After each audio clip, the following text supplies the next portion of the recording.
Welcome back to another weekly market and financial update.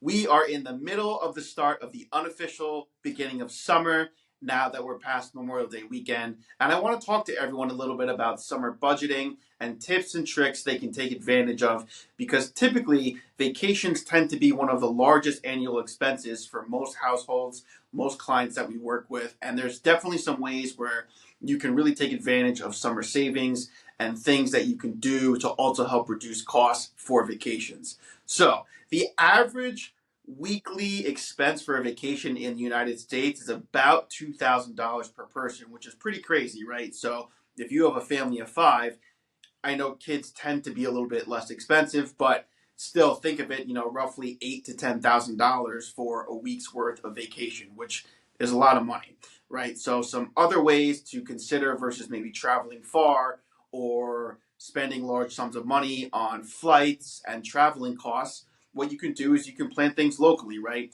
You can have barbecues in your backyard. You can plan family picnics for the day, plan a family hike, go spend time with friends and family locally, maybe just going out to a restaurant versus traveling somewhere to do something. But if you say, Ben, you know what, my family really likes to travel, it's really important to us, then here's some things you can do to when you go traveling, things to be mindful of. So if you book a lot of reservations in advance, think car rentals or even restaurants, right? A lot of times what you'll be able to do is lock in savings because you're booking so far in advance. Because demand gets higher the closer you are to a date, right? If you're only about a week out, everyone else traveling that same week with you needs their flights, needs their rental cars, so the prices are going to probably be much higher, right? So if you're able to lock things in advance, that definitely helps.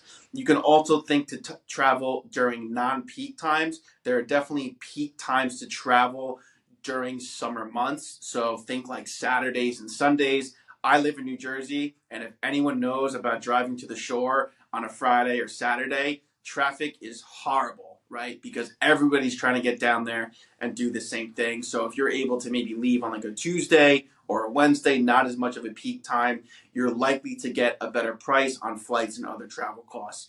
So again, there's lots of different things to consider. Airbnbs have become more, I guess, scrutinized because of their prices.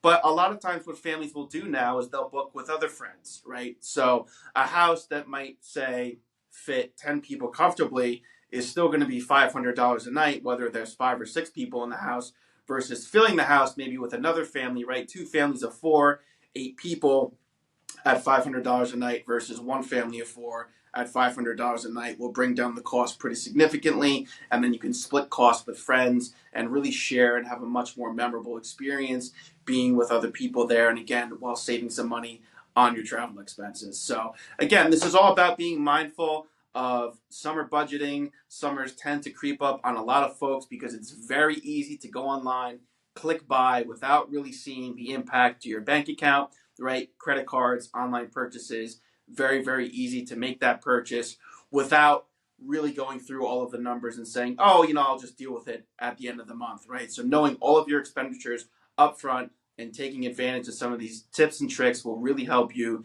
reduce your expenses for your summer vacations and allow you to enjoy stress-free vacations with your family, friends, and loved ones. So thank you so much for tuning in this week. And if anyone needs any help or wants some expertise planning their summer vacations or wants some help with their summer budgeting, you're more than welcome to reach out at any time. Again, all of our contact information is listed below in the links. And have a wonderful rest of your week. Take care.